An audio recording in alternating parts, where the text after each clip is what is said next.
बिस्मिल्लाहिर्रहमानिर्रहीम। This is Shamsul अमीन। आज हम लोग डिस्कस कर रहे हैं, शॉर्ट रिवीजन कर रहे हैं अल्टरनेटिंग करंट चैप्टर का as per indicate syllabus. Indicate syllabus में हमारे पास ये 3 टॉपिक है। Pages of alternating current, AC through resistance, capacitor, inductor और इलेक्ट्रोमैग्नेटिक वेव्स। तो ऑलरेडी हम लोग केमिस्ट्री में भी पढ़ चुके हैं और वेव्स चैप्टर में भी इसको पढ़ चुके हैं। अब यहाँ पर आप लोग देख ले, सबसे पहले अल्टरनेटिंग करंट एंड वोल्टेज।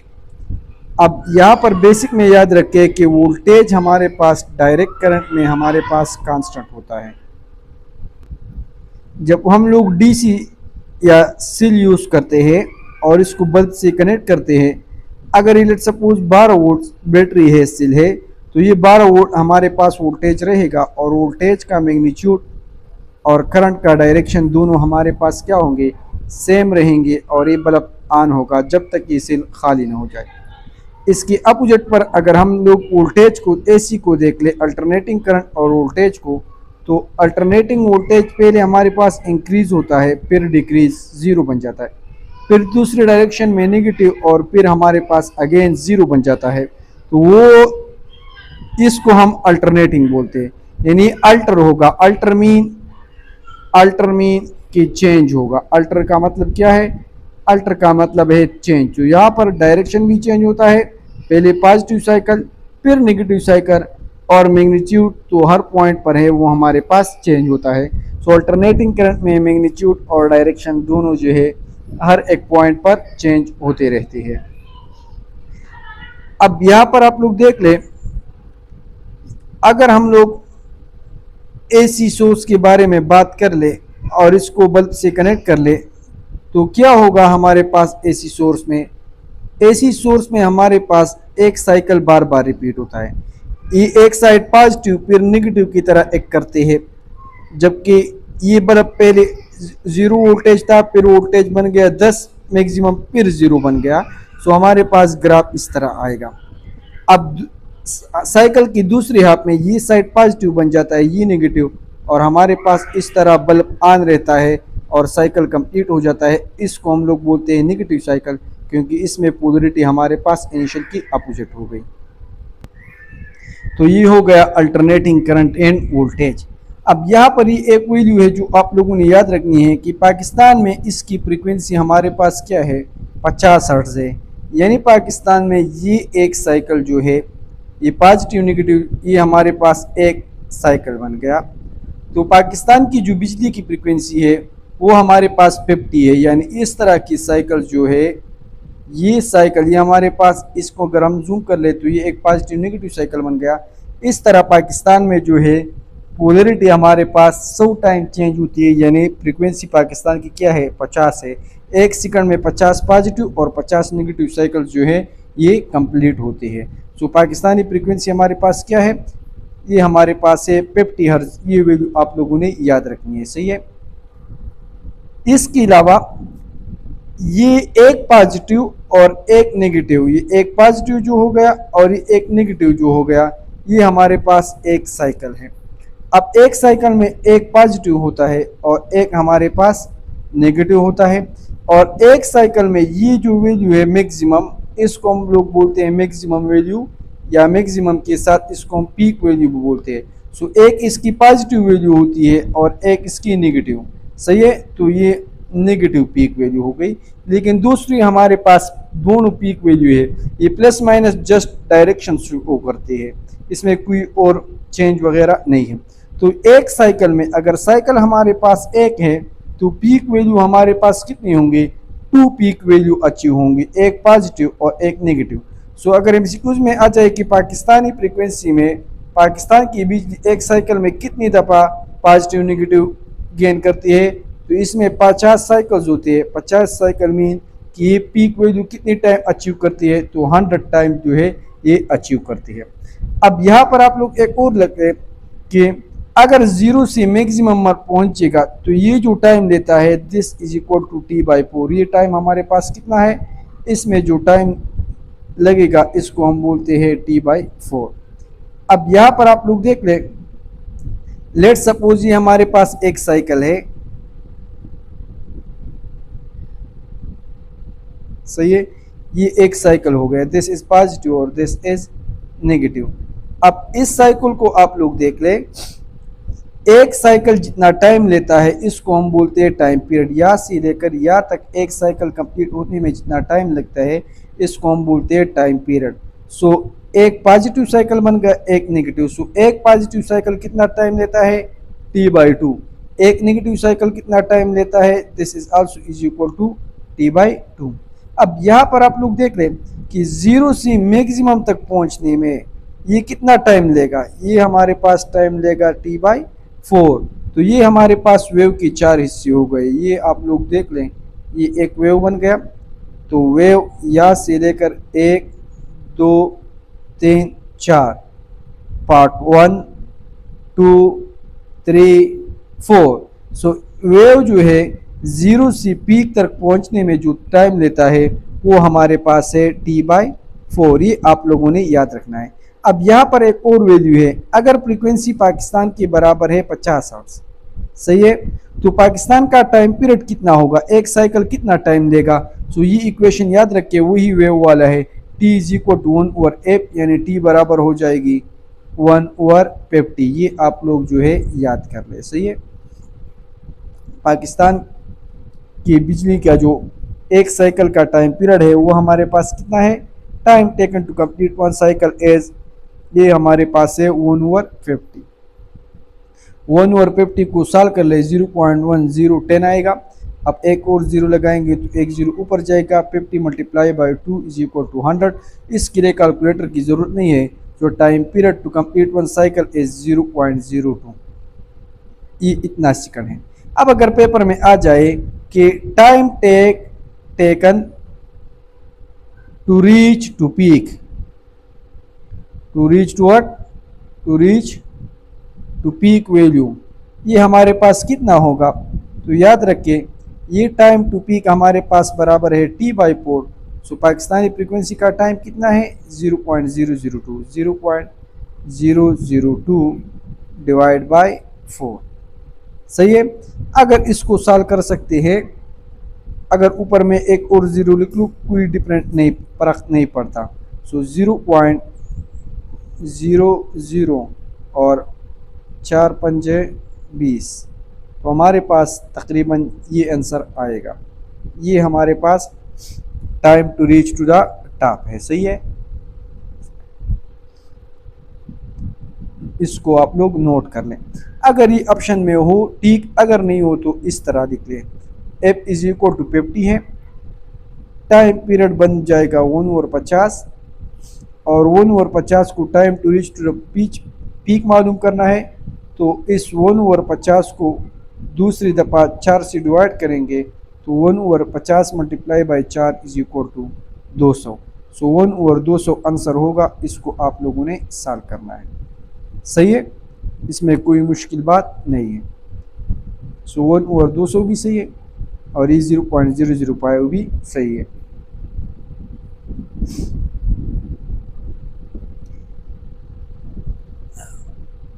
अब यहाँ पर आप लोग एक और पॉइंट भी नोट कर ले, the positive and negative peak का।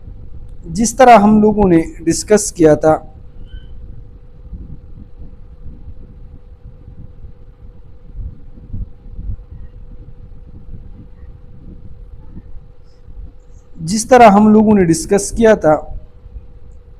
चैप्टर नंबर वेव में, तो यहाँ पर आप लोग देख ले कि अगर ये हमारे पास एक साइकिल है जो वेव पाथ SHM या दूसरे सिंपल पेंडुलम के लिए हम लोगों ने ड्रा किया था, हमने कहा था कि इस एक वेव में हमारे पास कितने एंगल होते हैं, इसमें 360 डिग्री होती है। ये हो गया 360 डिग्री। अब इस 360 डिग्री को हम 2π रेडियन भी बोलते हैं। यहाँ पर ये हो गया 180, यहाँ पर एंगल हो गया 90 डिग्री, यहाँ पर ये एंगल हो गया 270 डिग्री। अब पेपर में आता है कि किस पेज एंगल पर ये नेगेटिव पीक अचीव करेगा या पॉजिटिव पीक या जीरो कब होगा। तो यहाँ पर आप लोग देख लें कि 360 डिग्री अगर बराबर है 2π रेडियन की, तो 180 किस चीज़ के बराबर होगी, 360 डिवाइड बाई 2 180, 2π को भी डिवाइड करेंगे पाई। सो पाई पर क्या होता है, वैल्यू 0 होती है। 2 पाई पे वैल्यू 0, 0 पर 0। इसको दोबारा 2 से डिवाइड कर ले, नहीं 90 बन जाएगा पाई बाई 2। पाई बाई 2 एंगल पर हमारे पास वैल्यू ए सी की क्या होगी, ए सी की वैल्यू हमारे पास मैक्सिमम होगी। 90 को 3 से multiply they they, multiply by 3 तो ये 270 बन जाएगा। इसको 3 से मल्टीप्लाई दे दे तो 3 पाई बाई 2, यानी 270 या 3 पाई बाई 2 सेम है। तो 3 पाई बाई 2 पर हमारे पास वैल्यू क्या होगी, ये हमारे पास नेगेटिव मैक्सिमम होगी। तो ये पेपर में आता है, ये स्टेटमेंट आप लोग याद रख लें। The phase and negative peak of AC voltage is 3 pi by 2। Positive के लिए क्या होगी, पाई बाई 2। अब time taken to complete one cycle को हम क्या बोलते हैं, टाइम पीरियड। कितने टाइम में कितने साइकिल्स होते हैं उसको हम बोलते हैं frequency. Number of cycles divide by time taken. तो पाकिस्तानी फ्रीक्वेंसी जो है 50 साइकिल 1 सेकंड में कंप्लीट करती है। तो यहाँ पर फ्रीक्वेंसी हमारे पास हो गई 50 हर्ट्ज। सही है। अब यहाँ पर आप लोग देख ले एसी टर्मिनोलॉजीज। एसी टर्मिनोलॉजी में अब हमारे पास नेक्स्ट वैल्यू है इंस्टेंटेनियस वैल्यू। एक एमसीक्यू यहाँ से कन्फर्म है। अब यहाँ पर अगर हम लोग देख ले तो एसी की वैल्यू पहले हमारे पास इंक्रीज होती है, एक पीरियड डिक्रीज, फिर दूसरी डायरेक्शन में इंक्रीज पीरियड डिक्रीज। अब यहाँ पर आप लोग अगर हम देख ले तो यहाँ पर करंट की वैल्यू है मैक्सिमम। लेट सपोज ये वैल्यू हमारे पास है मैक्सिमम, यहाँ पर वैल्यू थी 0। तो जैसे जैसे टाइम पास होता है हमारे पास तो ये वैल्यू 0 से मैक्सिमम पर चली जाती है।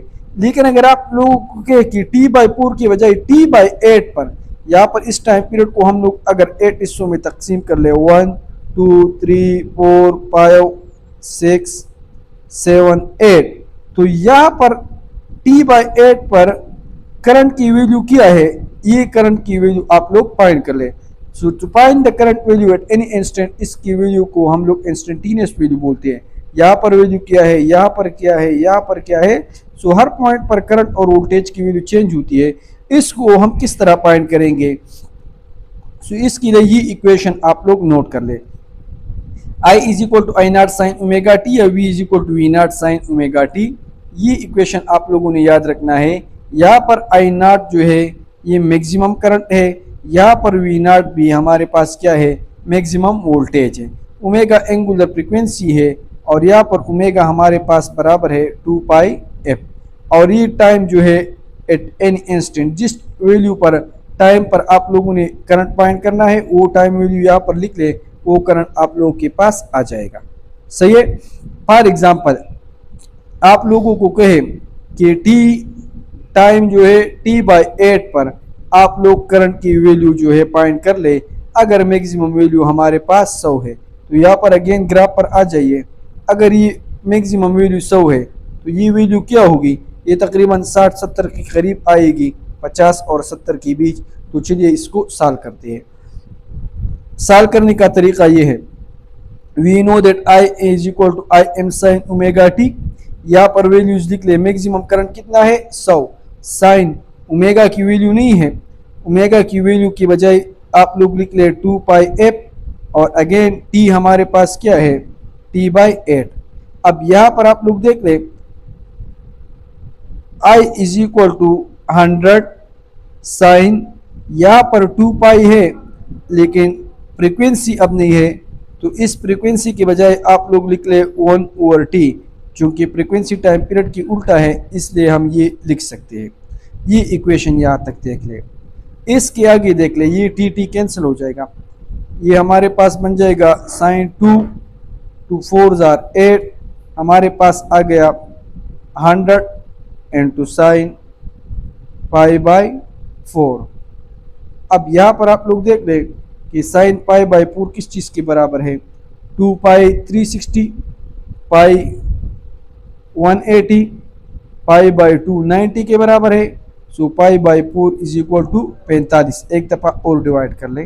सो 100 और साइन 45, साइन 45 चूँकि बराबर है 0.707, तो 0.707 is equal to 70 ampere. So at t/8 हमारे पास करंट की वैल्यू क्या आ गई 70 एम्पेयर। सो इस इक्वेशन से हम किसी भी टाइम जो है आई जो है फाइंड कर सकते हैं।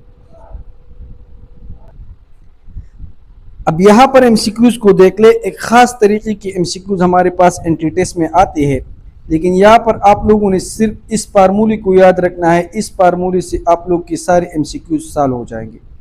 ये फार्मूला करंट के लिए ओमेगा लिख ले, ओमेगा के बजाय 2 पाई एफ और फ्रीक्वेंसी के बजाय टाइम लिख ले।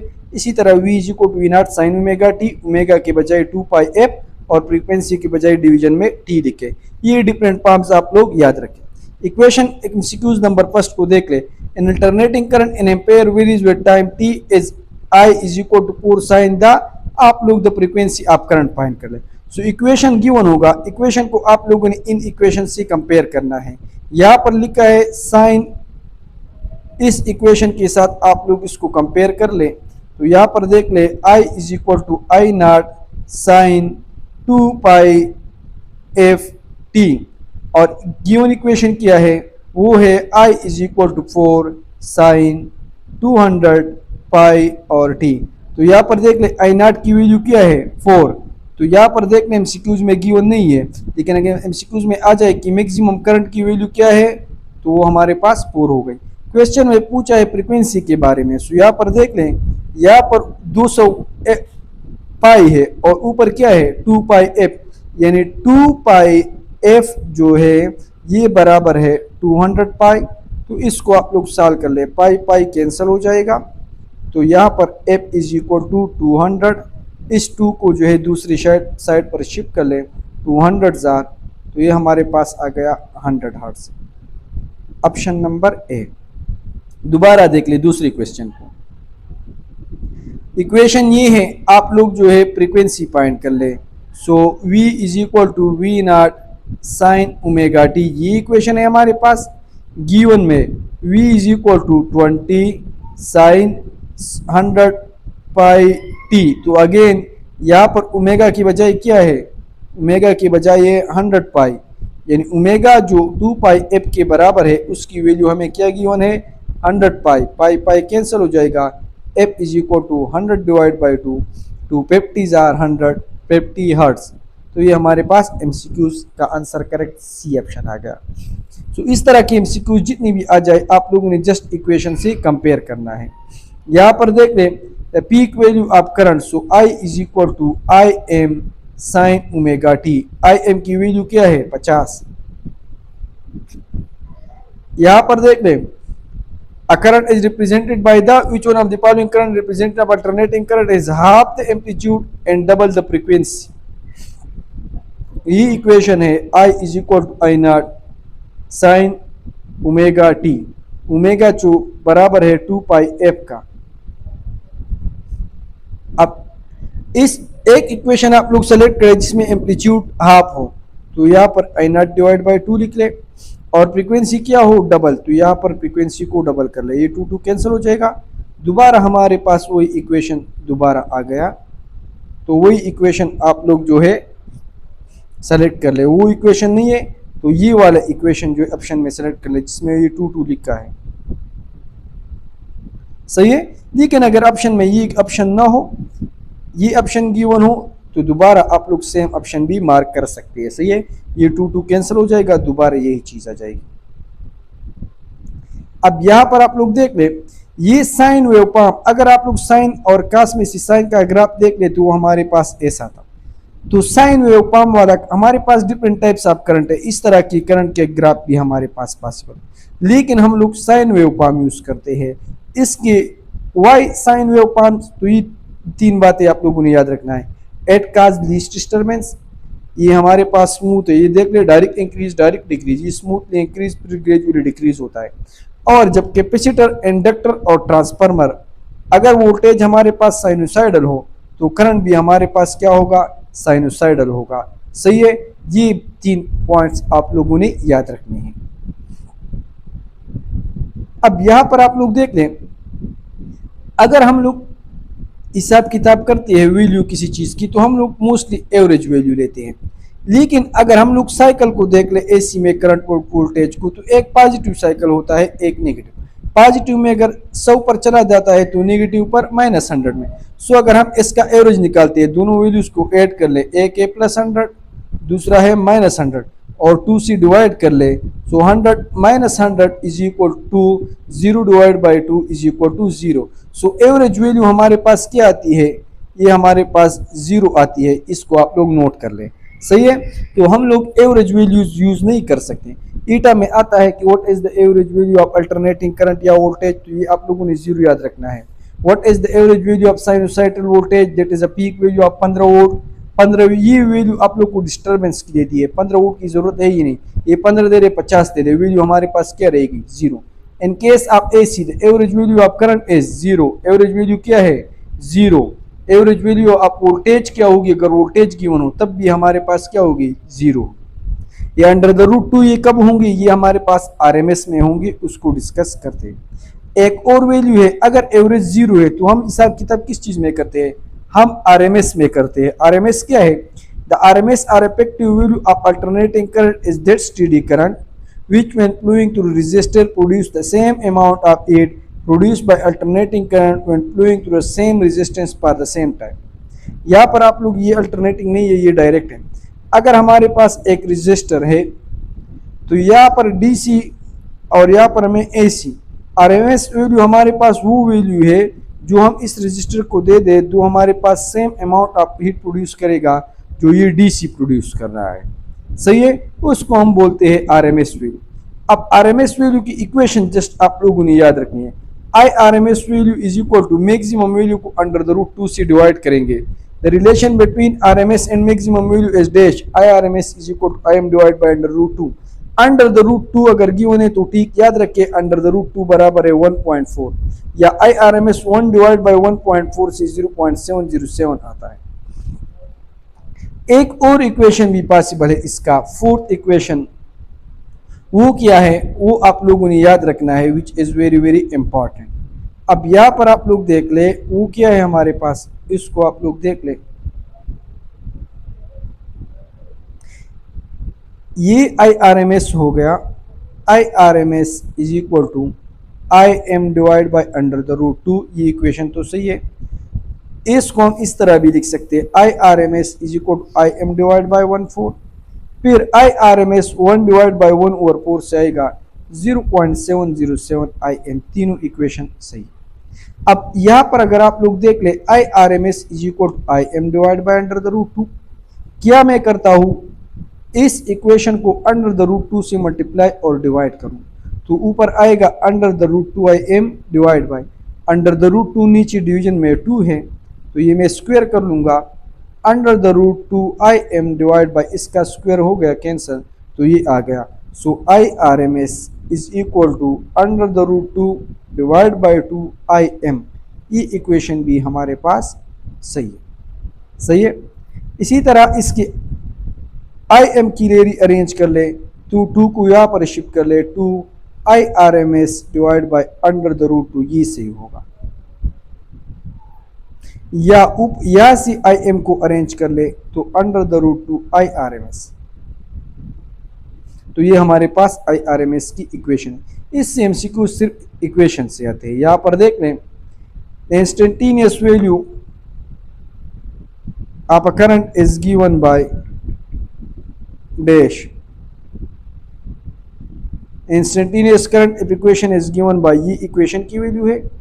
What is the RMS value, तो आप लोग RMS का इक्वेशन लिख ले, वो बराबर है IM divide by under the root 2, लेकिन यहाँ पर IM गिवन नहीं है तो IM आप लोग जो है पॉइंट कर ले, कहाँ से पॉइंट करेंगे 1.2, ये हमारे पास इक्वेशन है। I is equal to IM sine omega t, तो IM की बजाय वैल्यू क्यों कौन सी है अंडर द रूट 2, ये मैक्सिमम वैल्यू हो गई और अंडर द रूट 2 से डिवाइड कर ले तो ये हमारे पास आ जाएगा 1 एम्पेयर, ये RMS की वैल्यू हो गई। सही है, यहाँ पर IM गिवन नहीं है, इस इक्वेशन से आप लोगों ने फाइंड करना है। यहाँ पर दोबारा RMS वैल्यू फाइंड कर ले, so I is equal to IM sine omega t, यहाँ पर IM की वैल्यू क्या है 4 है, तो ये आप लोग नोट कर ले। आप लोगों ने IM की वैल्यू इक्वेशन से निकालनी है, यहाँ पर भी इस इक्वेशन से, यहाँ पर भी इस इक्वेशन से आप लोगों ने निकालनी है। तो यहाँ पर 4 है, so IRMS is equal to IM divide by under the root 2, यहाँ पर 4 है और अंडर द रूट 2, तो 4 अंडर द रूट 2। सही है। अगर दोनों साइड को हम स्क्वायर कर ले, लेट सपोज, ज़रूरत नहीं है खैर, या इस तरह कर ले 4 divide by under the root 2, under the root 2 से मल्टीप्लाई और डिवाइड कर ले तो अंडर द रूट 2 इंटू 4 आएगा, और अंडर द रूट 2 स्क्वायर ये हमारे पास आएगा 4 अंडर द रूट 2 और नीचे 2, 2 2 or 4, so 2 under the root 2। ये ऑप्शन भी पॉसिबल है। अगर ई ऑप्शन गिवन हो तो ये भी सही होगा। सही है। The RMS value of voltage is dash, तो RMS वैल्यू ऑफ वोल्टेज क्या है, VM ये under the root 2 V divide by 1.4 या 0.707 VM ये है हमारे पास। अब पेज एक टर्म है पेजर, हम लोग यूज करते हैं पेज वेक्टर के लिए शॉर्ट फॉर्म में। अब पेज हमारे पास क्या है, अगर हमारे पास क्या हो, दो फिजिकल क्वांटिटीज हो जिनकी फ्रीक्वेंसी भी सेम हो लेकिन इनका 0 पॉइंट डिफरेंट हो, तो हम कहेंगे कि they are in phase difference. अगर हमारे पास यहाँ पर देख ले, लेट सपोज ये है, अगर हमारे पास दो वेव्स है, दोनों 0 से स्टार्ट होते हैं, एक भी मैक्सिमम पर पहुंच गया दूसरा भी, फिर दोनों 0 पर आ गए, फिर दोनों मैक्सिमम पर, फिर 0 पर, सो हम कहेंगे कि ये दोनों हमारे पास क्या है, इन फेज में। लेकिन अगर हमारे पास लेट सपोज इस तरह आ जाए, ये एक वेव था और ये दूसरा वेव जो है इस तरह है। अब यहां पर आप लोग देख ले, ये एक दोबारा ड्रा कर देता हूं क्लियर, यहाँ पर ये वेव हो गया, ये हमारे पास वेव हो गया। अब यहाँ पर आप लोग देख ले 1, यहाँ पर मैक्सिमम 0, पॉजिटिव मैक्सिमम 0, एक दूसरा वेव ड्रा कर ले, तो यहाँ पर देख ले अगर एक वेव 0 है तो दूसरा वेव मैक्सिमम पर है, अगर ये पे अब 0 हो गया तो ये दूसरा नेगेटिव मैक्सिमम हो गया, फिर ये एक मैक्सिमम दूसरा 0, एक 0 दूसरा मैक्सिमम, सो हम कहेंगे कि they are out of phase, ये हमारे पास पेज में नहीं है। सो ये दो टर्म हम लोग यूज करते हैं, इन page in out of phase. ये इन पेज होगा, बाकी जितने भी वेव होंगे 0 पॉइंट डिफरेंट होगा तो ये हमारे पास आउट ऑफ पेज होंगे। सही है। अब यहाँ पर आप लोग देख लें, इसमें एक क्वांटिटी है, एक इसको हम बोलते हैं लीड, एक क्वांटिटी है लेग। अब यहाँ पर आप लोग देख लें, अगर हमारे पास 0 पर इसकी वैल्यू पॉजिटिव हो तो हम कहेंगे कि इसका पेज, इसका डिफरेंस हमारे पास क्या है, पॉजिटिव, और जितना डिफरेंस है उस डिफरेंस को हम लोग क्या करेंगे, उसको हम लोग ऐड करेंगे। सही है। और ये जो क्वांटिटी होगी ये हमारे पास लीडिंग हो। यहाँ पर आप लोग देख ले, ये 0 इसकी वैल्यू है, अगर हम इसको टाइम जब 0 हो उसको हम फाइंड करेंगे, इसको हम एक्सट्रापोलेट करेंगे तो यहाँ पर इसकी वैल्यू क्या हो गई, नेगेटिव पर। टाइम जब 0 था तो इसकी वैल्यू नेगेटिव थी, सो हम कहेंगे कि इसका पेस क्या है, नेगेटिव है, और इसको जो है हम ये जो डिफरेंस है ये हम इस ओमेगा टी से जो है सब्ट्रैक्ट करते हैं। अब यहाँ पर अगर ग्राफ को आप लोग देख लें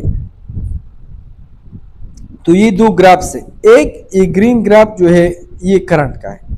करंट जब वैल्यू टाइम 0 था हमारे पास तो इसकी वैल्यू क्या थी, 0 थी। सो इसका इक्वेशन हम सेम टू सेम लिखेंगे। अब यहाँ पर वोल्टेज को देख ले, वोल्टेज पर जब टाइम 0 था तो इसकी वैल्यू ये हमारे पास एक पॉजिटिव इसकी वैल्यू थी, तो हम कहेंगे कि ये हमारे पास क्या है, ये हमारे पास इस करंट से आगे है। आगे क्यों है, क्योंकि जल्दी जो है पीक वैल्यू पर, इस वैल्यू पर जो है ये जो है टॉप पर पहुंच गया है, पीक को पहुंच गया। कुछ टाइम बाद जो है ये करंट पीक पर पहुंच जाता है, तो जो वैल्यू आप लोग कहेंगे कि करंट आ गया है, लेकिन हम मैं कहूँगा वोल्टेज आ गया है, क्योंकि वोल्टेज पीक को जो है जल्दी पहुंच गया है। तो ये आप लोग इसको नोट कर लें। अब ये जितना एंगल इसने कवर किया है, जितना एंगल मैं प्रोवाइड कर लूँ कि ये 0 पर आ जाए, ये डिफरेंस है, और इस डिफरेंस के साथ ये वोल्टेज हमारे पास क्या है, आगे। यहाँ पर नेक्स्ट में देख ले, अब ये करंट जो है टॉप पर पहुंच गया है, लेकिन वोल्टेज उस वक्त जो है टॉप पर नहीं गया, उस वक्त वोल्टेज जो है 0 है, तो यानी करंट टॉप पर पहुंच गया, सो ये करंट हमारे पास आगे है, दिस इज लीडिंग। ये वोल्टेज पीछे रह गया, दिस इज लेग।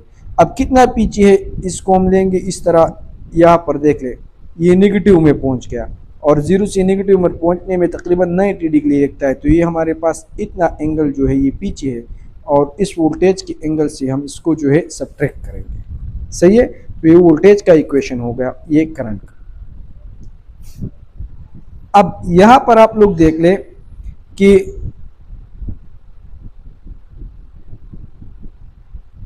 ये दो बातें और हैं।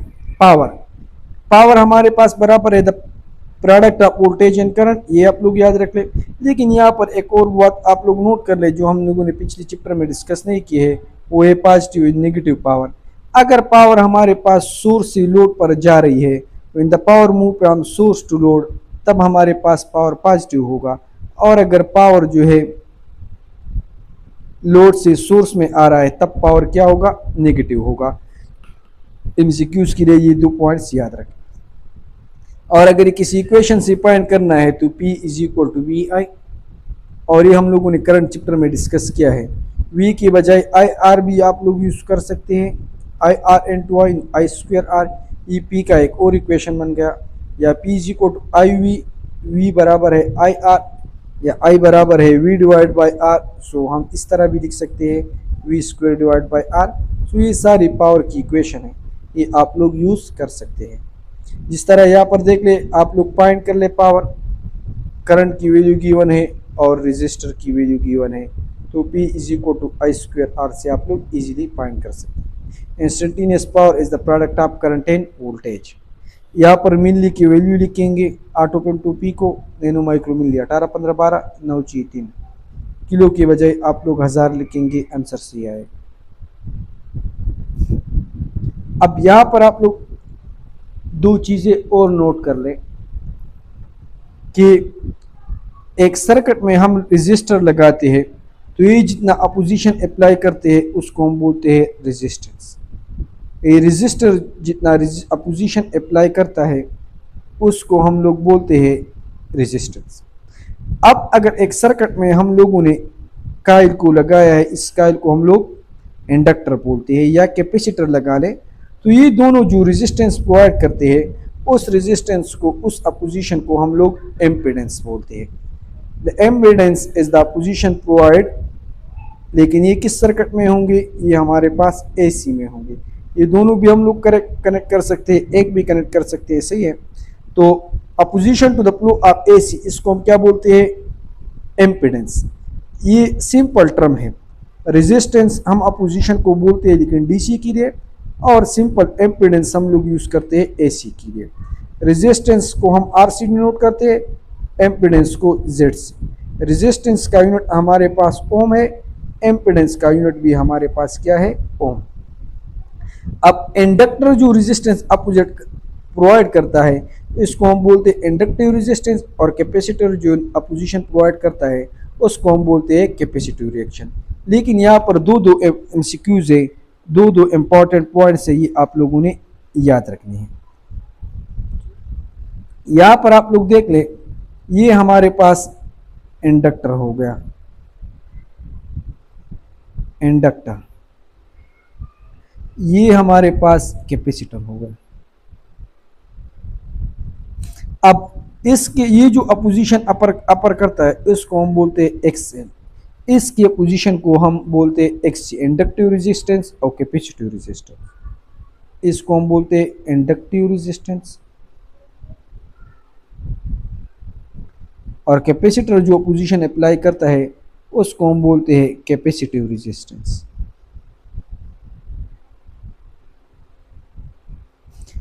एक्स एल का इक्वेशन बराबर है ओमेगा एल, एक्स सी का इक्वेशन बराबर है 1 ओमेगा सी। इसको हम इस तरह भी लिख सकते हैं, X L is equal to omega के बजाय लिख ले 2 पाई एफ एन, यहाँ पर एक्स सी के बजाय आप लोग लिख ले 1/2 पाई एफ सी।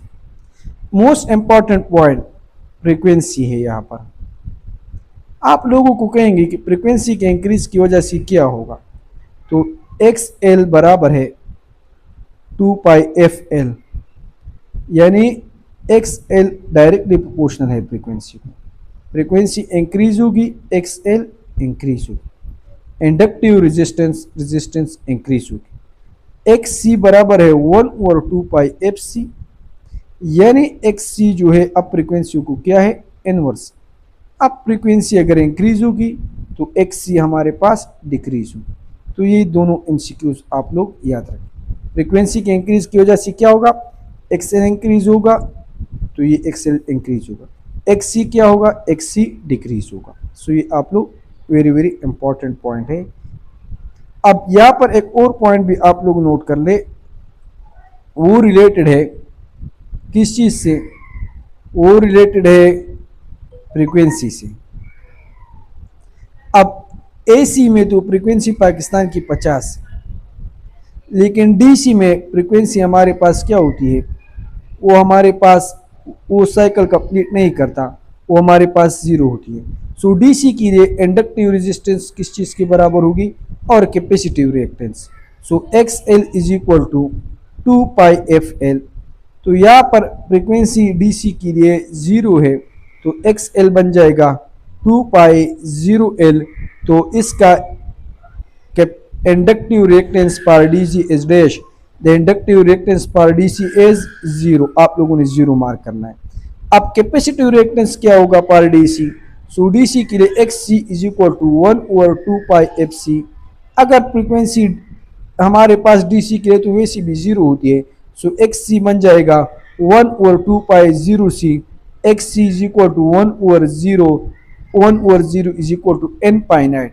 तो डीसी जो है, अगर हम लोग एक्स सी जो कैपेसिटर जो है डीसी के साथ कनेक्ट कर लें, तो इसका जो एक्स सी है, जो एम्पिडेंस है, जो रेजिस्टेंस है, इसकी वैल्यू n फाइनाइट है। दैट्स वाई ये आप लोग याद रखें कि कैपेसिटर जो है डोंट अलाउ डीसी, ये इसको हम डीसी में यूज़ नहीं कर सकते, इससे डीसी करंट पास नहीं हो सकता।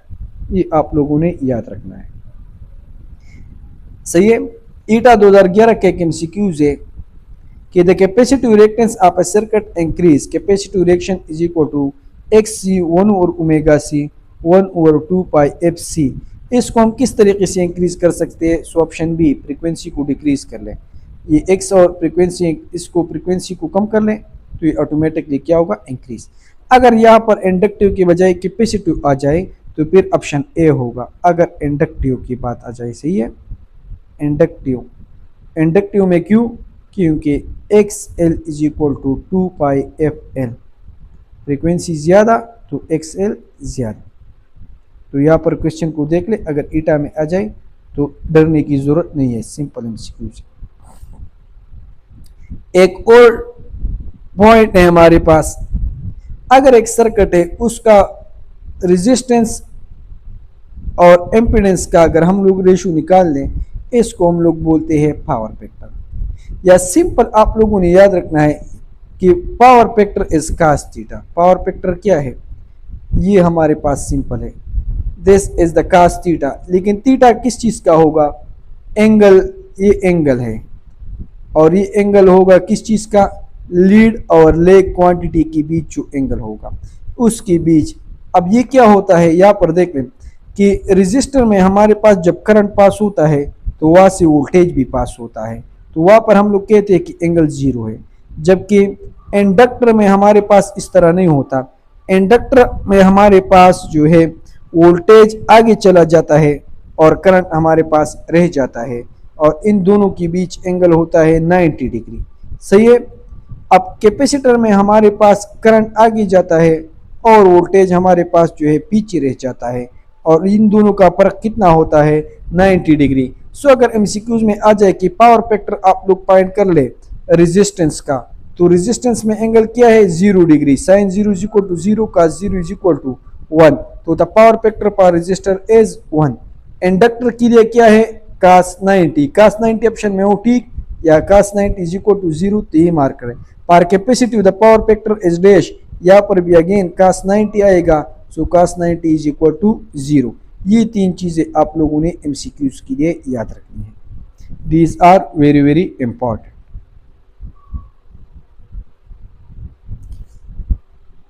AC through inductor, resistor and capacitor. MDCAT में ये टॉपिक इंक्लूड है, इसको मैंने 3 स्लाइड में कवर किया है। अब यहाँ पर देख ले, ये रजिस्टर है हमारे पास। करंट का जो इक्वेशन होगा I is equal to I M sine omega t, तो वोल्टेज का भी वही इक्वेशन होगा V is equal to V naught sine omega t. Current किस तरह फाइंड करेंगे? So I is equal to V divide by R, ohm law से। Phase difference, यहाँ पर अगर करंट पास हो रहा है तो वोल्टेज भी पास हो रहा है। Angle between current and voltage is zero. यहाँ पर हमारे पास लीडिंग और लेगिंग क्वांटिटी नहीं है। पावर फैक्टर क्या होगा? एंगल जीरो है तो cos थीटा यानी cos zero is equal to 1। The power factor पर रजिस्टर इज 1। पावर किस तरह फाइंड करेंगे? P is equal to v i और v R M s i R M s की वैल्यू आप लोग लिखेंगे। अब v R M s i R M s से ये किस तरह आता है, ये आप लोगों ने याद रखना है। ये इक्वेशन भी सही है। So the equation for power is dash, so ये आप लोगों ने लिखना है। पावर जब अभी हम लोग फाइंड करेंगे तो power is the product of I and V, लेकिन एसी में हम लोग आरएमएस वैल्यू कंसीडर करते हैं। ये फार्मूला होगा ठीक। अदरवाइज अगर ये फार्मूला नहीं है तो I R M S is equal to I M divide by under the root 2, V R M S is equal to V M divide by under the root 2। ये formula भी सही है। अगर ये फार्मूला ऑप्शन में नहीं है तो ऑप्शन में ये आ सकता है, P is equal to I am we M, नीचे अंडर द रूट 2 दो है हमारे पास, सो इसको हम स्क्वायर ले सकते हैं, ये दोनों कैंसिल हो जाएंगे। P is equal to I am V M divide by 2। So ये आप लोग देख लें। अगर ऑप्शन में आए कि पावर, हमारे पास पावर का फार्मूला क्या है, तो ये 2 और i R M s i m सारी v M divide by under the root 2 या P is equal to I am we m. तो आप लोगों ने ये सही है, ये गलत है, ये गलत है, सही है। टाइम डिफरेंस मीन जो पेज डिफरेंस है उसको ये कितने टाइम में अचीव करता है, उसका टाइम। तो यहाँ पर पेज डिफरेंस नहीं है तो टाइम डिफरेंस भी नहीं है। सो 1 2 3 4 5 6 ये 7 फेजर डायग्राम मीन करंट और वोल्टेज का डायग्राम। तो करंट पास हो रहा है, वोल्टेज भी पास हो रहा है, both are in same phase. Same 7 points आप लोग इंडक्टर के लिए है। अब इंडक्टर आई है, सही है। इंडक्टर पहला वर्ड क्या है? आई। तो यहाँ पर आप लोगों ने ये उल्ट याद रखना है कि ये हो गया आर एल सी। यहाँ पर करंट और वोल्टेज में कोई आगे पीछे नहीं है। Inductor, inductor mean I, L को हम क्या बोलते हैं? इंडक्टर। तो ये एल इंडक्टर आई से स्टार्ट होता है तो ये उल्टा होगा, इसमें वोल्टेज आगे होगा और कैपेसिटर में ये करंट आगे होगा। ये आप लोगों ने इस तरह याद रखना है। अब अगर इंडक्टर में वोल्टेज आगे, इसका मतलब क्या है? इसमें करंट क्या होगा? पीछे होगा। इसमें करंट क्या होगा? पीछे होगा। तो यहाँ पर ग्राफ भी इस तरह आएगा, ये आप लोग देख लें। ये अगर हम लोग ड्रा करते हैं, इसमें ये वोल्टेज का ग्राफ है तो हमारे पास करंट का ग्राफ क्या होगा? करंट का ग्राफ हमारे पास इस तरह होगा। और ये कितना पीछे है? ये इतना होगा 90 डिग्री। ये जीरो से मैक्सिमम में जब आता है इतने 90 डिग्री लगता है। तो ये जो डिफरेंस है हमारे पास, ये हमारे पास 90 डिग्री है। तो करंट वोल्टेज से 90 डिग्री पीछे है और 90 डिग्री को हम क्या बोलते हैं? Pi by 2। ये पाई बाई 2 है, सही है। Sine omega t minus pi by 2, 90 degree pi by 2 है। करंट किस चीज़ के बराबर है? I is equal to V divide by R. लेकिन यहाँ पर रेजिस्टेंस को हम क्या बोलते हैं? Resistance occur by inductor as XL. So I is equal to V not divide by XL. I is equal to V not divide by XL is equal to 2 pi F L. ये भी आप लोग देख लें। Angle क्या है? Difference क्या है? तो डिफरेंस हमारे पास है 90 डिग्री। इसमें कोई मुश्किल बात नहीं है, 90 डिग्री और पाई बाई 2। अब यहाँ पर 90 डिग्री तो डिफरेंस है, लेकिन आगे कौन है? सो यहाँ पर आई इंडक्टर, यहाँ पर वी होगा। ले कौन पीछे है? करंट पीछे है। कितना पीछे है? 90 डिग्री पर। वोल्टेज 90 डिग्री आगे है या करंट 90 डिग्री पीछे है, दोनों बातें सेम है। पावर फैक्टर पी क्या होगा? Cos theta. सो कास 90 किस चीज़ के बराबर है? Cos 90 is equal to 0। The power factor पर इंडक्टर इज 0। पावर क्या होगा, पावर हमारे पास यहाँ पर 0 होगा।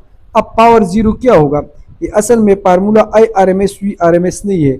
P हमारे पास बराबर है VRMS IRMS, यहाँ पर cos थीटा भी है, तो यहाँ पर cos 90 जब लगाएंगे तो ये सारा टर्म जो है 0 बन जाएगा, तो ये पावर 0 आएगा। अब 0 से 90 में पहुंचने में कितना टाइम लगता है, तो ये मैंने ऑलरेडी डिस्कस किया स्टार्ट में, टाइम बाय 4। सही है, तो इसकी डायग्राम ये होगी। अब अगर इस तरह डायग्राम ड्रा करेंगे तो इसमें ये लीडिंग क्वांटिटी होगी, ये लेग होगी। अब अगर इस तरह बनाएंगे तो यहाँ पर आप लोग देख लें कि यहाँ पर ये लीड होगी और ये लेग होगी। तो अगर इस तरह बनाएंगे, ये V है, ये I है, ये I है, ये V है। कैपेसिटिव सर्किट में कैपेसिटर कनेक्ट करेंगे, I में हमारे पास V आगे होती है, यहाँ पर कैपेसिटर में करंट आगे होगा। कितना आगे होगा, 90 डिग्री, π/2। सो एंगल के साथ π/2 ऐड करेंगे। और I किस चीज़ के बराबर होगी, V डिवाइड बाय रेजिस्टेंस, यहाँ पर रेजिस्टेंस है XC, तो XC के बजाय हम लोग लिख सकते हैं 1/2 पाई FC। तो इसको ऊपर लिख ले तो ये हमारे पास इस तरह बन जाएगा।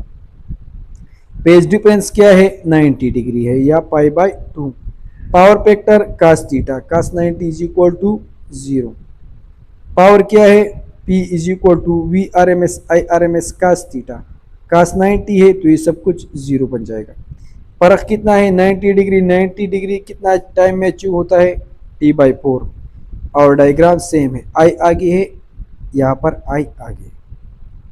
तो ये एक टेबल है, ये आप लोग इसको नोट कर ले, इससे आप लोग की सारे MCQs कवर होंगे। यहाँ पर देख लें, the phase angle between voltage and current in AC through a pure inductor 90 angle. Inductor में जो है वोल्टेज 90 डिग्री आगे होता है। In capacitive circuit current and voltage phase relation is dash. Capacitor में क्या होता है, कैपेसिटर में I में V और C में I, यहाँ पर current leads the voltage by 90 degree, ये हमारे पास। तो लीडिंग और lagging quantity important. Power loss in capacitor क्या है, तो ऑलरेडी हम लोगों ने बताया, यहाँ पर पावर लॉस कैपेसिटर में, इंडक्टर में 0, कैपेसिटर में 0, और सिर्फ पावर लॉस हमारे पास जो है रेजिस्टर में अगर होती है, बाकी में पावर लॉस क्या होती है, 0। तो यहाँ पर ऑप्शन नंबर डी सही होगा।